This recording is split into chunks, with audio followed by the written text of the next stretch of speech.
خالد رضی الله تعالی عنه چې دومة الجندل ته تللی، هلته په حیره کې چې د عراقي عربو پایتخت وو او اوس مسلمانانو فتح کړی وو. قعقاع رضی الله تعالی عنه یې خپل نائب پرې ایښی و چې پایتخت او د هغه شاوخوا وساتي. د خالد رضی الله تعالی عنه په غیاب کې قعقاع رضی الله تعالی عنه ته دغه د عربو د یو ځای کېدلو او د هغو دوو فارسي لښکرو خبر ورسېدی. قعقاع رضی الله تعالی عنه هم ډېر ژر دوه کوچني لښکره جوړ کړه چې تاسو ولاړ سئ هغه د فارسیانو د لښکرو مخ ونیسئ. د مسلمانانو دغه دوه کوچني لښکره ولاړه او هغه د فارسیانو لښکرو ته یې د مخه تر دې چې د مسلمانانو و منطقې ته ورسېږي ماته او شکست ورکړه. سبحان الله، دا الهي قدرت دی. د فارسیانو داسې لښکر نسته چې ماته او شکست دی ونه خوري. کم وخت چې دغه د جنګو خبرونه او د فارسیانو د شکست حالات په فارس او عراقي عربو کې نشر شوه، دغه اخبار تر روم پورې هم ورسېده. دا داسې خبرونه دي چې ټول کفار یې پرېږدېدلو کړه.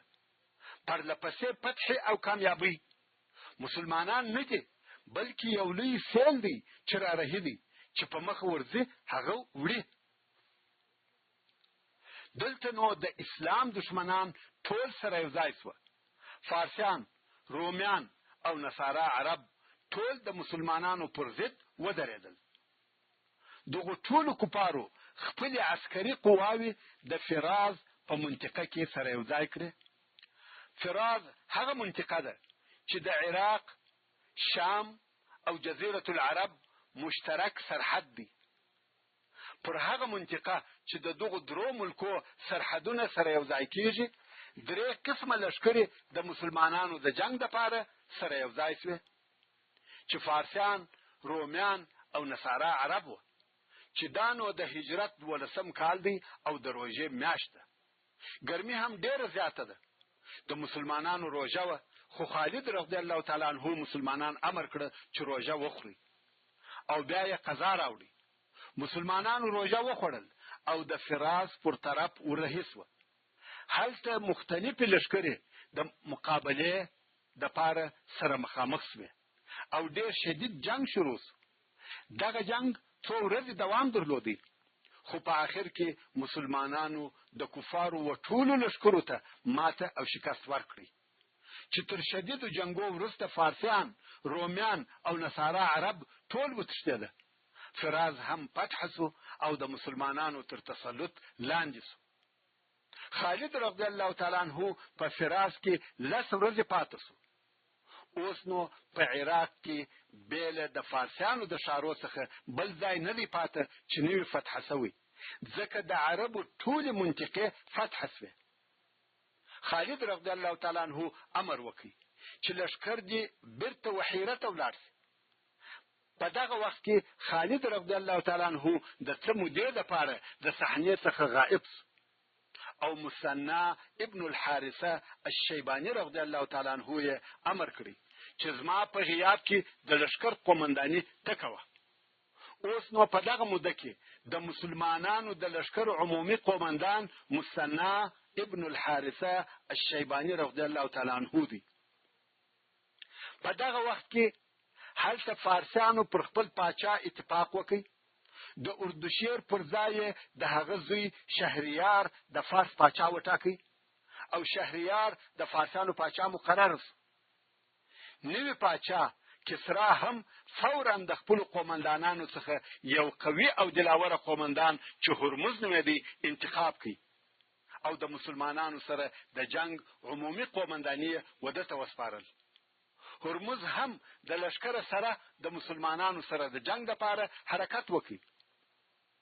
څرنګه چې په دغه وخت کې خالد رضی الله تعالی عنه نو موجود، نو مثنى الشیباني رضی الله تعالی عنه د لښکر سره د هرمز پر طرف ورهي سو.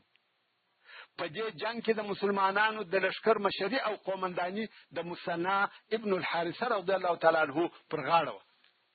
د مسلمانانو او فارسیانو لښکرې په هغه منطقه کې سره مخامخ سوې چې د عراقي عربو او فارسیانو حدود و او مثنى رضی الله تعالی عنه په دې جنگ کې و هرمز ته شکست ورکړي او فارسیان وتښتل. دغه منطقه چې عدوة الصراط نومېده هم فتح شوه. دا هغه اوله فتح ده چې د خالد رضی الله تعالی عنه په غیاب کې او د مثنى ابن الحارثه الشیبانی رضی الله تعالی عنه په قومنداني کیږي. په دې جنگ کې هم مسلمانانو ډېر غنیمتونه لاس راوړل. په دغه وخت کې خبر را ورسېدی چې د فارسیانو نوې پاچا شهریار مړ.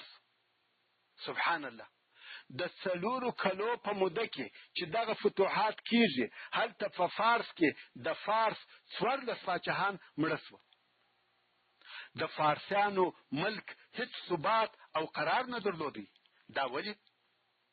دا د رسول الله صلی الله علیه و آله وسلم د هغې شرع په سبب چې کسرا ته یې کړې وه. دغه شرع کله او څنګه وه؟ که ستاسې په سیرت النبي صلی الله علیه و آله وسلم کې په یاد وي چې رسول الله صلی الله علیه و آله وسلم و کسرا ته لیک ورلېږلی و او کسرا د مخه تر دې چې لیک ووایي د رسول الله صلی الله علیه و آله وسلم لیک یې څیرې کړي. نو رسول الله صلی الله علیه و آله وسلم شرع ورته وکړ چې تا زما لیک ټوک ټوک کوي، الله جل جلاله دې ستا ملک او پاچاهي در ټوک ټوک کړي. نو د فارس د پاچاهانو دغه حال و چې یو په بل پسې مړه کېده او ښارونه یې هم یو په بل پسې فتح کېدل. اوس به د څه وخت دپاره فارسیان او عراق دغه د ماتې او شکست په حال کې پرېږدو، موږ به یو شام ته چې د رومیانو تابع و ولاړ سو. بیرته به د قصې سر ته ولاړ سم. کوم وخت چې ابوبکر صدیق رضی الله تعالی عنه د جزیرة العرب د ردت د مسئلې څخه تقریبا فارغ سو، اول یې هغه 4 لښکره جوړ کړه چې د عراق پر طرف یې ولېږل، چې د هغو لښکرو فتوحات لکه څرنګه چې وامورېدل یا ومولوستل په عراق کې شروع سوه. او په دغه وخت کې ابوبکر صدیق رضی الله تعالی عنه دا قصد وکړي چې د شام او رومیانو پر طرف هم لښکرې ولېږي. د هغه وخت د دنیا 2 لوی پاچاهۍ فارس او روم وې. عراق د فارسیانو تابع و او شام د رومیانو تابع و.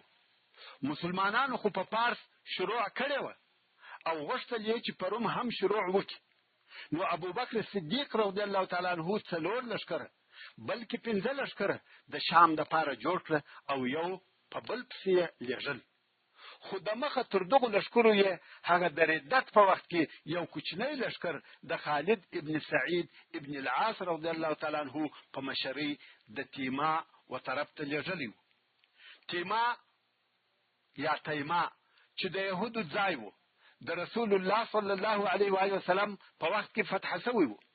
خو تیما د روم ومځکې ته ډېره نږدې منطقه وه او دغه منطقه د جزیرة العرب تر ردت یا مرتد کېدلو وروسته دوهم وار بیا مسلمانانو په خپل تصرف کې راوستل.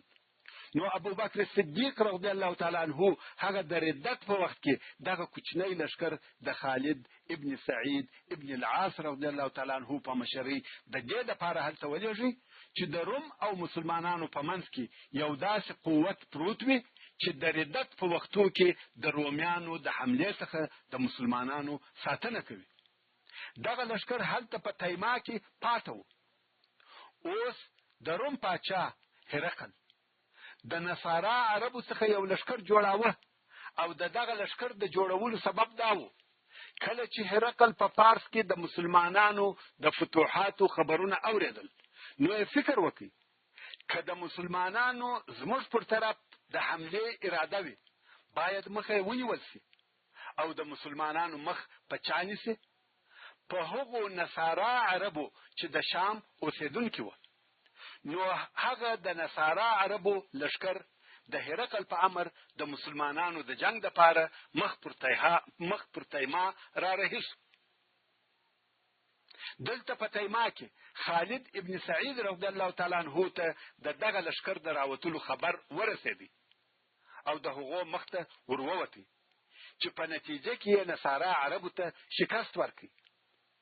هرقل وبېرېدی ځکه د او مسلمانانو په منځ کې کومه قوه نه ده پرته چې د ضرورت په وخت کې د مسلمانانو مخه ونیسي. نو یې د روم څخه یو لشکر راولېږي چې د دې لشکر قومندان ماهان نومېدی. ماهان د لشکر سره د خالد ابن سعید رضی الله تعالی عنہ پر طرف را رهیس غواړي چې د مخه تر دې چې مسلمانان پر روم حمله وکړي رومیان پر مسلمانانو حمله وکړي. مگر خالد ابن سعید رضی الله تعالی عنہ ماهان ته هم شکست ورکړي. خو خالد ابن سعید ولیده چې د رومیانو له طرفه لشکر پس له لشکره د پر طرف را رهیدي او د سره نفر هم لږ دي. نو یا ابو بکر صدیق رضی الله تعالی عنہ ته حال ولېږي چې کومک را ولېږي. هغه وخت چې خالد ابن سعید رضی الله تعالی عنہ تیما ته تللی دا هغه وخت وو چې حضرت ابو بکر صدیق رضی الله تعالی عنہ په جزیره العرب کې د ردت په جنگو مشغول وو او نفر ورسره لږ وو. اصلا ابو بکر صدیق رضی الله تعالی عنہ د خالد ابن سعید لشکر په دې سبب تیما ته لېږلی وو چې د ردت د جنگو په وخت کې نور خارجي ملکونه د مسلمانانو په فکر کې نشي چې حمله دې پر وکړي. نو دغه لشکر به هلته یوه دفاعي قوه پرته وي. خو د خالد ابن سعید رضی الله تعالی عنہ له طرفه د کومک غوښتنه په داسې وخت کې راورسېدل چې ابو بکر صدیق رضی الله تعالی عنہ د ردت د مسئلې څخه بالکل فارغ شوی وو. ټول جزیره العرب و اسلام او د رسول الله صلی الله علیه و آله وسلم و خلیفته تابع شوی وو او د مسلمانانو لشکري چې د مرتدانو د جنگ لپاره شاوخوا تللي وي هغه لشکري بیرته مدینه منورې ته راغلي وي. په دغه وخت کې خالد ابن سعید رضی الله تعالی عنہ د کومک غوښتنه وکړه. نو ابو بکر صدیق رضی الله تعالی عنہ فورا څلور لشکره د شام د حمله لپاره جوړ کړه. اوس د جزیره العرب ساتنه نه کوي بلکې غواړي چې پر شام حمله وکړي او دغه لشکر یې د دې لپاره شام ته ورلېږلې چې د شام خلق اول اسلام ته راوبولي که یې اسلام نه کوي قبول مسلمانانو ته به جزیه ورکوي که هغه هم نه وي نو جنګ ورسره کیږي. هلته هرقل د شام خلق راټول کړه او ورته ویل د مخه تر دې چې د مسلمانانو سره جنگ وسی د شام پر نیم حاصلاتو صلح ورسره وکړي ځکه دغه پر نیم شام صلح کول تر دې ښه او بهتر دي چې مسلمانان ټول شام او نیم روم را څخه واخلي. د شام خلق په قهر سوه ویل موږ څنګه و دغو لږو خلقو ته تسلیم سو حال دا چې موږ په دنیا کې اول او تر ټولو قوي قدرت یو. د شام خلقو د هرقل خبره نکړه قبوله او ول جنگ ورسره کوو. د شام نصارا عربو د جنگ اراده وکړه او ابو بکر صدیق رضی الله تعالی عنہ دلته لشکري جوړوي. اول لشکر چې د عمرو بن العاص رضی الله تعالی عنہ په مشرۍ وو د فلسطین و طرف ته ولېږي. دوهم لشکر چې د شرحبیل ابن حسنه رضی الله تعالی عنہ په مشرۍ وو د اردن و طرف ته رهیس. دریم لشکر د یزید ابن ابي سفیان رضی الله تعالی عنہ په مشرۍ د بلقا و طرف ته چې په سوریه کې یو ځای دی رهیس. په یزید پسې د کومک لپاره د معاویه ابن ابي سفیان رضی الله تعالی عنهما په مشرۍ بل لشکر ولېږي چې د خپل ورور یزید کومک وکړي. څلورم لشکر یې د ابو عبیده عامر ابن الجراح رضی الله تعالی عنہ امین الامه په مشرۍ د حمص و طرف ته ولېږي. اسلامي لشکرو حرکت وکړي. عمرو بن العاص رضی الله تعالی عنہ و فلسطین ته ورسېدی او هلته خیمه ودرولې. شرحبیل رضی الله تعالی عنہ و اردن ته ورسېدی. یزید رضی الله تعالی عنہ و بلقا ته ورسېدی. ابو عبیده رضی الله تعالی عنہ چې د حمص و طرف ته رهیو یوازې هغه تر خپل مقصد ونه رسېدی ځکه هلته پرون کې چې دغه خبرونه وهرقل ته ورسېدل وبېرېدی او ډېر ژر یې په حمص کې قواوې واچولې او بل لښکر یې د ابو عبیده رضی الله تعالی عنه پر طرف ورحی کړي غواړي چې د ابو عبیده رضی الله تعالی عنه مخه ونیسي ابو عبیده رضی الله تعالی عنه چې د مدینې منورې له طرفه ورهیدي جولان ته ورغلی او د هغه ځای څخه د الجادیه و منطقې ته ورسېدی جادیه په سوریه کې د حران په شمال کې واقع ده د ابو عبیده رضی الله تعالی عنه لشکر په جولان کې خیمه ودرولې هلته هرقل یا د روم پاچا د مسلمانانو د هر لشکر په مقابل کې یو لشکر راولېږي چې هر لشکر یې د مسلمانانو تر ټولو لشکرو څو چنده زیات د روم د لشکرو خبر چې مسلمانانو ته ورسېدی عمرو بن العاص رضی الله تعالی عنه د مسلمانانو و هغو نورو لشکرو ته حال ولېږي اول جنگ داسې نه کیږي زموږ د هر لشکر شمیر د دشمن د لشکرو په مقابل کې ډېر لږ دی موږ باید سره یو ځای سو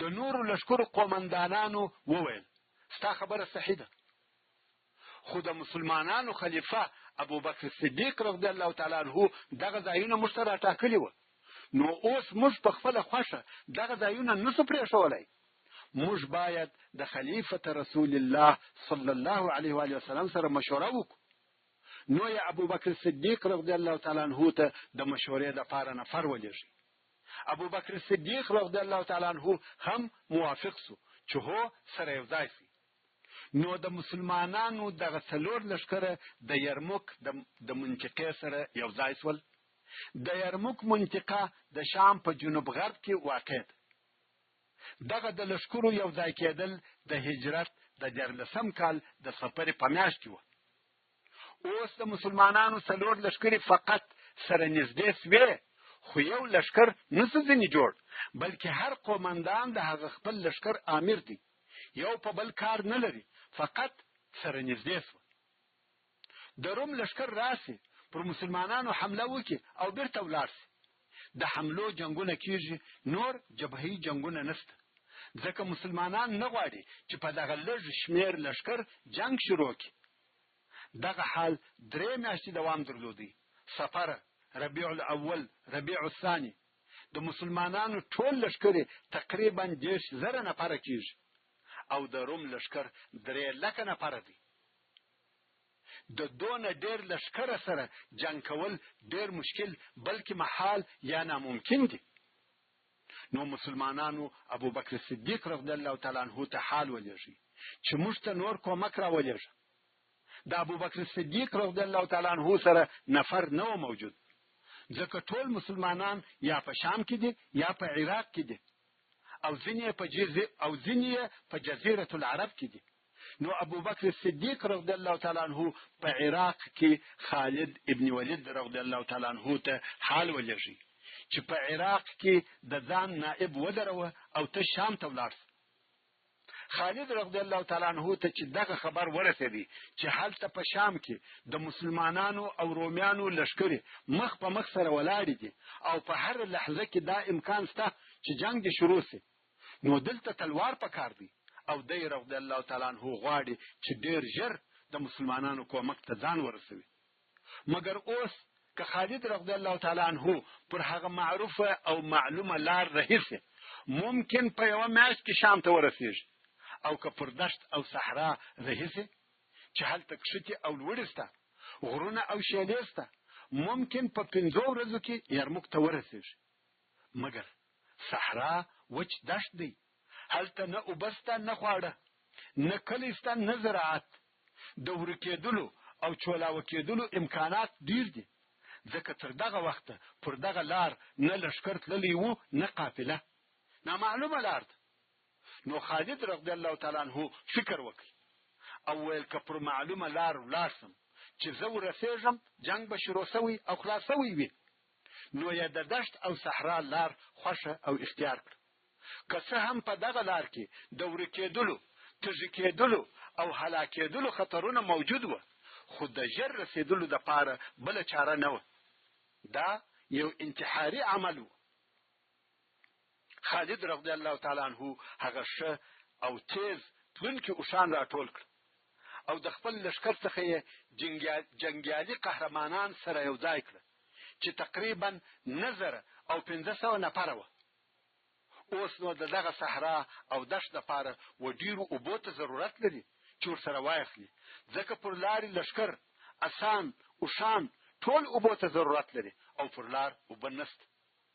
که بیا پر اوښانو اوبه ورسره اخلي، اوښان درنیږي او پر لار تیز نشي تلای. نو یې د دې کار دپاره یو تدبیر او حیله وکړه. هغه داسې خالد ابن ولید رضی الله تعالی عنہ نور ډیر اضافه اوښان راوستل او هغه اوښان یې ډیر تږي کړه او بیا یې اوبه ورکړې. 2 واره یې اوبه په وڅښلې، څو د اوښانو نسونه په اوبو ډک سوه. بیا یې د اوښانو په خولو کڅوڼې ور واغوستې چې بل شی ونه خوري. دا ولې یې په اوښانو اوبه وڅښلې؟ ځکه هغه اوبه چې خالد رضی الله تعالی عنہ پر نورو اوښانو ورسره اخیستې وې، هغه یوازې د لښکر د افرادو بسېدې. نو اسانو او اوښانو ته څه شي ورکړي؟ او لار هم وچ دښت دی. نو یې دغه حیله وکړه، هر ځای چې به یې واړول د دغو اوبسو اوښانو څخه به یې څو اوښه حلال کړه، غوښې به یې مسلمانانو وخوړې او هغه اوبه چې د اوښانو په نسو کې وې هغه به یې تر پاکولو یا صافولو وروسته اسانو او اوښانو ته ورکولې. نو هغه د سفر او د لښکر پر اوښانو خوراکه او اوبه بار نه سوه، ځکه اوښان باید سپک وي او تیز لاړ سي. او دغه نور اضافه اوښان هم د اوبو ذخیره وه او هم د مسلمانانو د لښکر خواړه وه او پر خپلو پښو ورسره تله. دغه یرموک ته د خالد ابن ولید رضی الله تعالی عنہ د ورتلو د لارې قصه ډیره اوږده قصه ده چې د خطرو څخه ډک او عجب واقعات پکښې پېښ شوي دي، خو زه د هغو واقعاتو تر تفصیل تېر سوم. واقعا هم خالد رضی الله تعالی عنہ او لښکر وکولای سوای چې دغه اوږده لار او ډیره مسافه په 5 ورځو کې قطع او طی کړي او یرموک ته د جنگ تر شروع کېدلو د مخه ورسېدی. هلته چې ورسېدی د مسلمانانو د هغو 4 لښکرو څخه یو لښکر جوړ کړي. بیا یې دغه یو لښکر و ټولۍ ته وویشي چې هره ټولۍ یې 1000 نفره وه. د لښکر څخه یې 14 ټولۍ جوړې کړې. دغه ټولۍ یې پر منطقه تقسیم کړې و هرې ټولۍ ته یې لارښوونه وکړه او وظیفې یې ور وفرمایلې.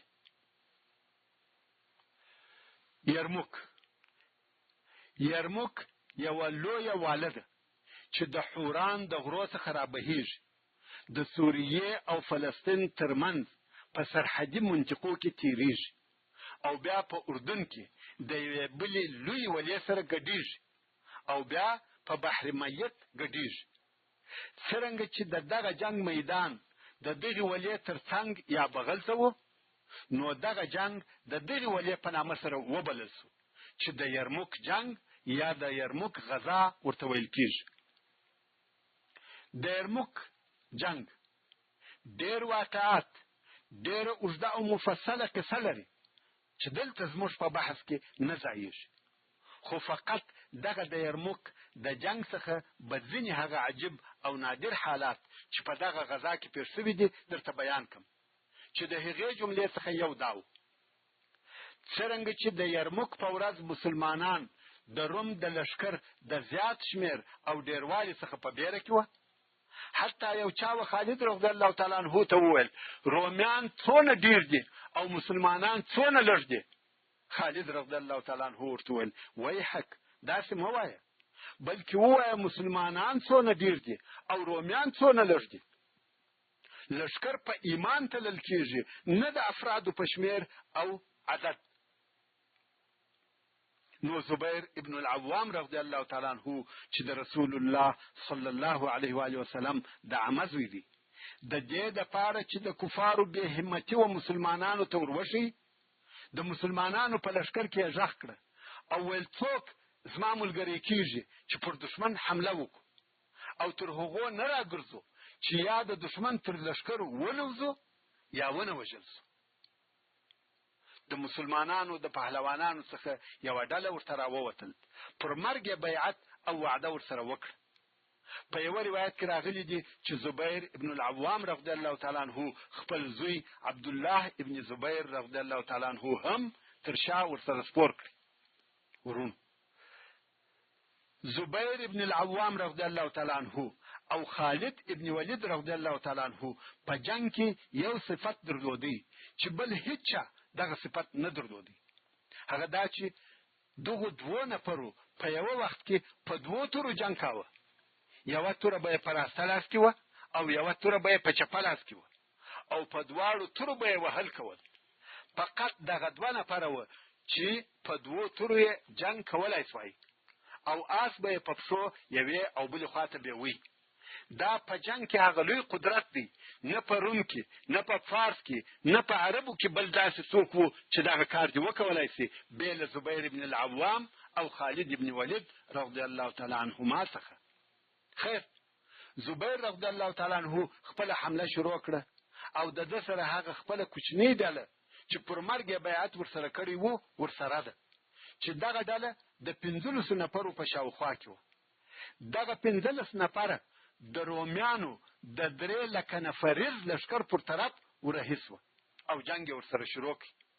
په رومیانو او مسلمانانو کې وژنه شروع شوه. د زبیر رضی الله تعالی عنہ ملګرو تر ستړي کېدلو وروسته نور زغم او تحمل نشوای کولای، څونه وجنګېږي، بیرته راوګرځېده. مګر زبیر رضی الله تعالی عنہ نور هم جنگ ته ادامه ورکړه. تر هغو یې جنگ کاوه چې په رومیانو کې یې کوڅه جوړه کړه او هغه د ده پر شاوخوا چې کوم کفار موجود وه تښتېدل او زبیر رضی الله تعالی عنہ د رومیانو تر لښکر ووتی. ورونو، د دغه جنگ واقعات د اوسنۍ زمانې یا د اوسنیو ضعیفو ایمانو خبرې نه دي چې خلک یې پر خپل همت او خپل شجاعت یا پر خپل ځانو قیاس کې یا یې د خپل عقل په ترازو سره وتلي. دا قصه نه ده چې څوک یې مني او څوک یې نه مني، بلکې دغه بیان په هغه بخاري شریف کې راغلی دی چې د مسلمانانو د پاره پس له قرآن مجید څخه د مځکې پر مخ هغه بې له شکه صحیح او واقعي کتاب دی. په دغه واقعاتو کې د هغو کسانو د ژوند حالات بیانېږي چې په خپل همت او شجاعت بلکې په خپلو وینو سره د اسلام دین تر موږه را رسولی دی. هو، دا حقیقت دی چې زبیر رضی الله تعالی عنہ د رومیانو د 3 لکو نفرو په لښکر کې کوڅه جوړه کړه او دی رضی الله تعالی عنہ د لښکر ترمنځ د لښکر شاته ورووتی. حتی په بل روایت کې داسې هم ویل کېږي چې له هغه طرفه بیرته پر دغه لار راوګرځېدی او د مسلمانانو لښکر ته راغی.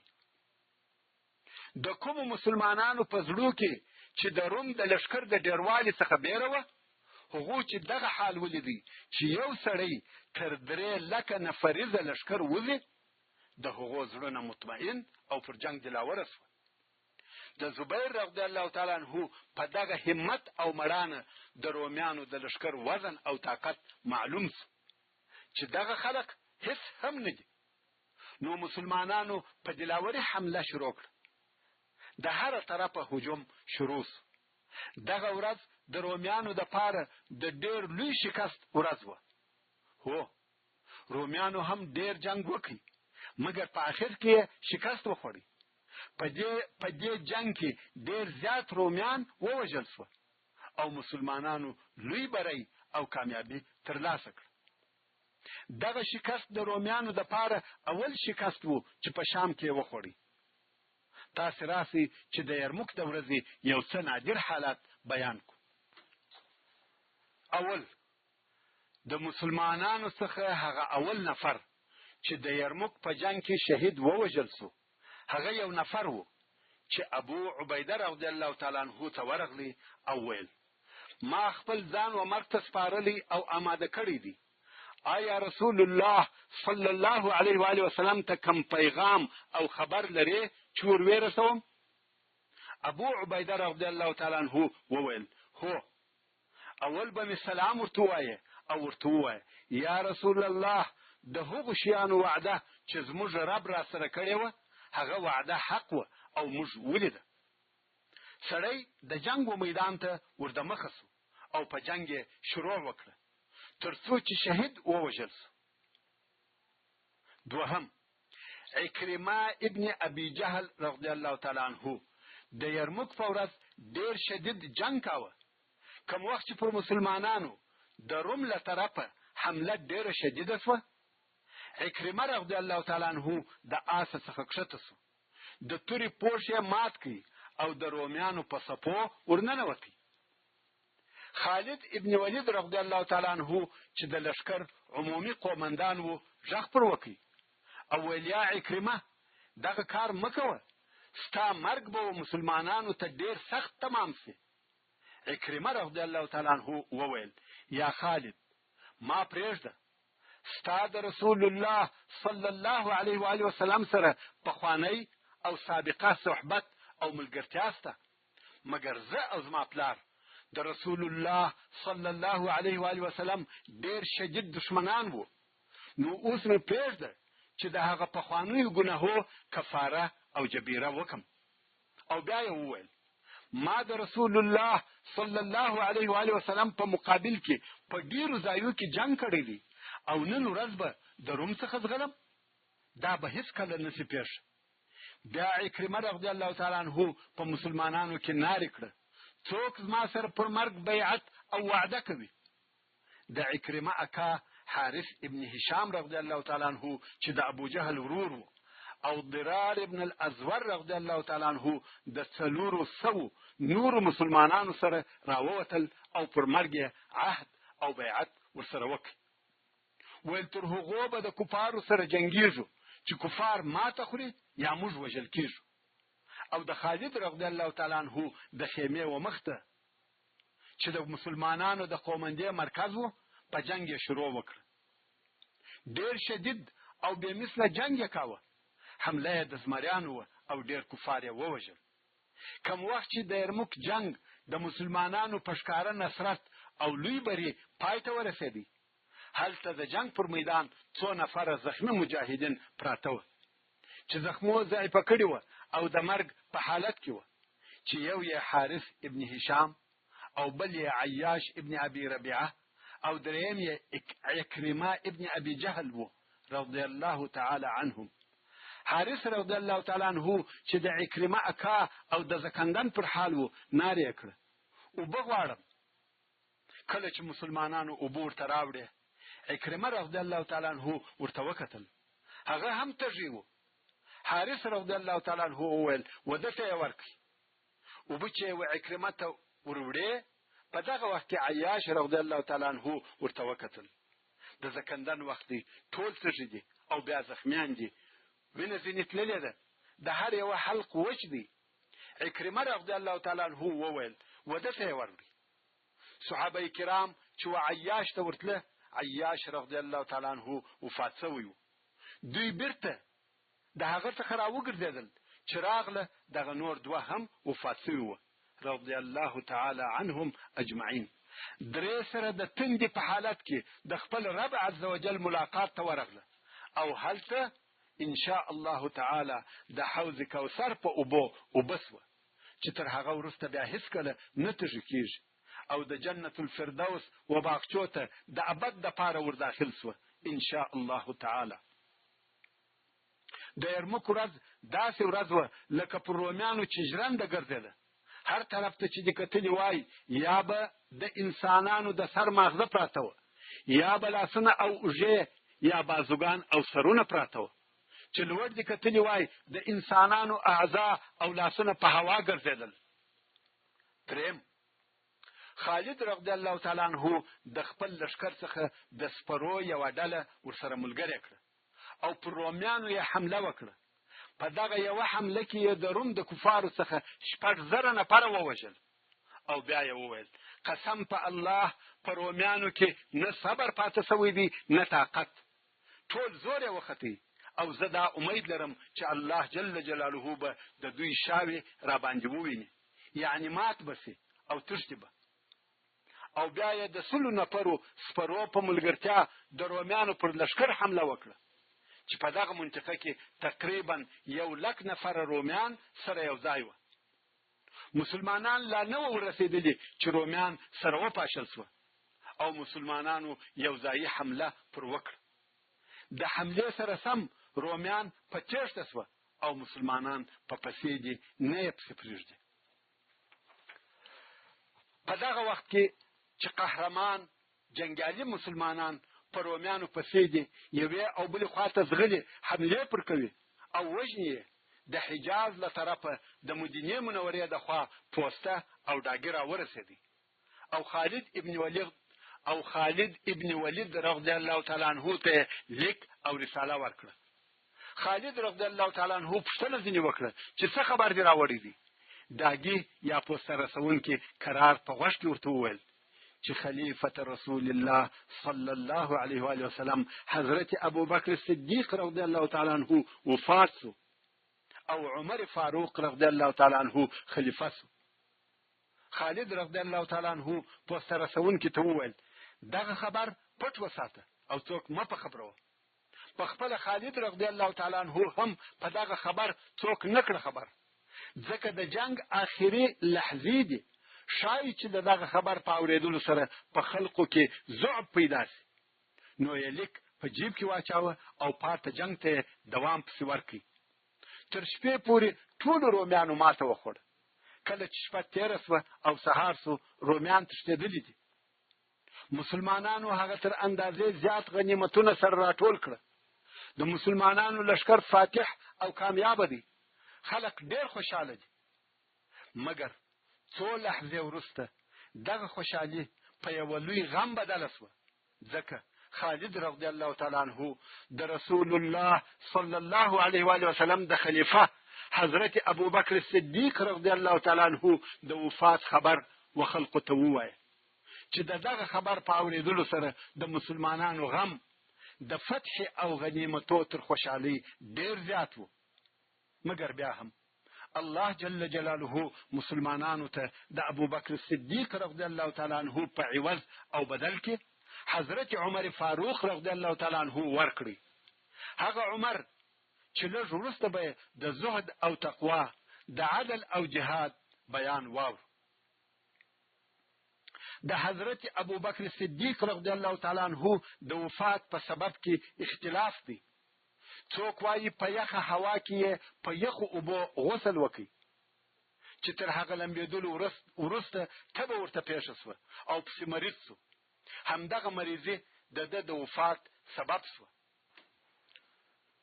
خو څوک وایي چې یهودو یې په خوړو کې زهر ور اچولی وه چې د هغو زهرو په واسطه 15 ورځې مریض او په تکلیف او بیا وفات شو.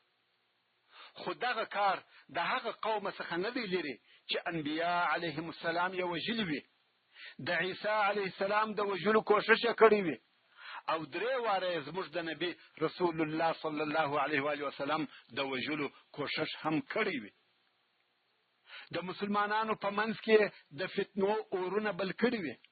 حتی د حضرت عمر فاروق، د حضرت عثمان ابن عفان، د طلحه، د زبیر، د علی رضی الله تعالی عنهم اجمعین د وژل کېدلو سبب هم دوی وي.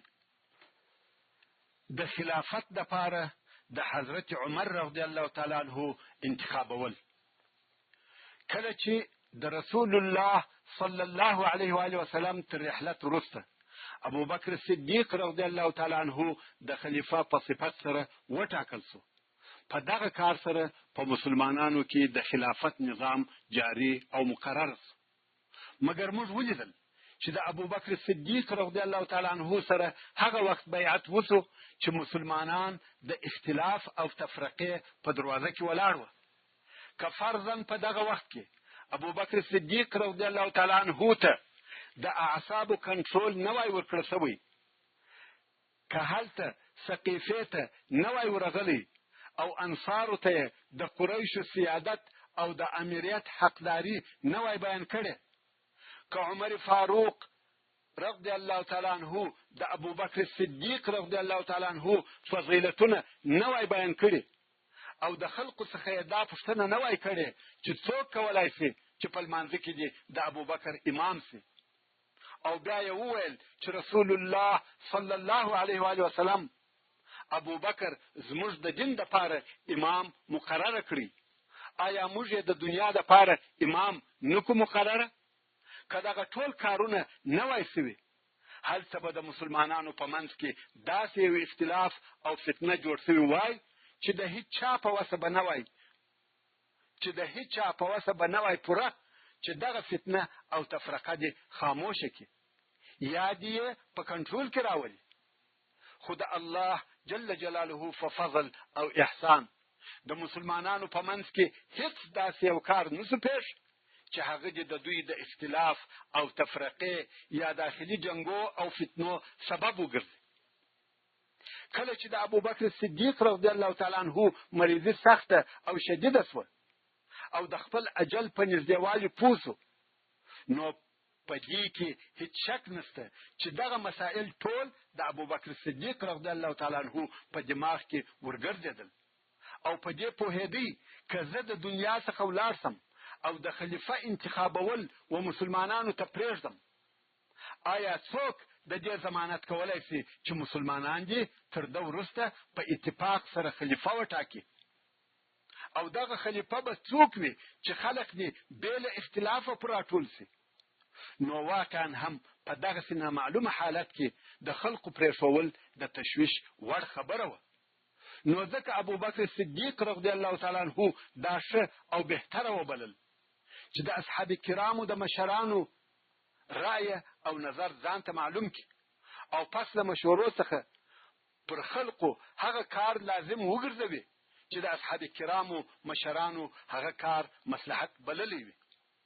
د ابوبکر صدیق رضی الله تعالی عنہ دا یقین وو چې د اصحاب کرامو مشران به د حضرت عمر رضی الله تعالی عنہ پر خلافت مشوره ورکړي، که څه هم هلته به ځینې نیوکې یا اعتراضونه موجود وي، خو زه کولی سم چې دوی په دې سره قانع کم چې تر هغو اعتراضو تیر سي. مګر که چیرې زه د مخه تر هغه مړ سم چې د دوی په رایو او نظریو ځان نه کم خبر او د دوی پر هغو اعتراضاتو قناعت ور نه کم چې دوی به پر حضرت عمر رضی الله تعالی عنہ ولري، نو دوی به هیڅکله پر یو نفر اتفاق ونه کړي او دا کار به د مسلمانانو په منځ کې همیشنی فتنه پاتې شي. نو ځکه حضرت ابوبکر صدیق رضی الله تعالی عنہ عبدالرحمن ابن عوف رضی الله تعالی عنہ راوغوښتی او د هغه څخه د حضرت عمر رضی الله تعالی عنہ په باره کې پوښتنه وکړه. عبدالرحمن ابن عوف رضی الله تعالی عنہ ورته وویل: یا خلیفة رسول الله، څومره چې ستا د عمر په باره کې فکر او ګمان دی، عمر تر هغه ښه او بهتر دی، مګر په ده کې څه غلظت او شدت پروت دی. ابوبکر صدیق رضی الله تعالی عنہ ورته وویل: د دغه شدت او غلظت په دې سبب دی چې دی ما نرم او حلیم ویني، نو شدت کوي. که امر او خلافت دته ورپاته سي، د دغه شدت څخه چې دی اوس کوي ډیر به پریږدي. او ویل: یا ابا محمد، ما دی تجربه کړی دی، که زه پر یو چا په قهر سوم، دی مې د هغه څخه راضي کوي. که چاته نرم سوم، دی شدت راښکاره کوي. او بیا یې عبدالرحمن ابن عوف رضی الله تعالی عنہ ته وویل: دغه حال پټ تر سره وساته، چاته څه مه وایه. هغه ویل: ښه دی. بیا یې عثمان ابن عفان رضی الله تعالی عنہ راوغوښتی او هغه ته یې وویل: یا ابا عبدالله، عمر ابن الخطاب څنګه سړی دی؟ د هغه حال راته ووایه. حضرت عثمان رضی الله تعالی عنہ وویل: ته تر ما ډیر په خبر یې یا خلیفة رسول الله. ابوبکر صدیق رضی الله تعالی عنہ وویل: بیا هم د هغه په باره کې ستا رأی څه ده؟ حضرت عثمان رضی الله تعالی عنہ وویل: زما په پوهه څونه شوالی چې د عمر رضی الله تعالی عنہ په د باندنی او ظاهري حالت کې دی، د ننه تر دغه حال نور هم ښه او بهتر دی او په موږ کې د ده په مثل څوک نشته. ابوبکر صدیق رضی الله تعالی عنہ ورته وویل: رحمك الله یا ابا عبدالله، دغه زما خبرې د چا سره مه بیانوه. عثمان رضی الله تعالی عنہ وویل: ښه دی، داسې به وکم. ابو بکر صدیق رضی الله تعالی عنہ دا هم ورته وویل که د خلافت نه کوي قبول او پرېښاوه تر تا به نه سم تېر او زه نه یم خبر ښایي هغه یې پرېږدي او د ده دپاره خیر هم دا دی چې ستاسې د کارو څخه د هیڅ شي ذمه وانخلي. حتی زما د خپل ځان دپاره دا خوښه وه چې ستاسې د کارو څخه فارغه وای او زه د هغو کسانو څخه وای چې پخوا لا تېر سوي یا وفات سوي دي. ابو بکر صدیق رضی الله تعالی عنہ د حضرت عمر رضی الله تعالی عنہ په باره کې د دغو دوو جلیل القدر اصحاب کرامو په مشوره کفایت ونه کوي بلکې په دغه موضوع. محترم ورونو، څرنګه چې فتا پای ته ورسېده زموږ پاته بحث به په راتلونکې 5مه فته کې واوري ان شاء الله تعالی. وما توفيقي إلا بالله وهو السميع العليم. سبحان ربك رب العزة عما يصفون وسلام على المرسلين والحمد لله رب العالمين. وصلى الله تعالى على خير خلقه محمد وآله وأصحابه وأهل بيته أجمعين. والسلام عليكم ورحمة الله وبركاته.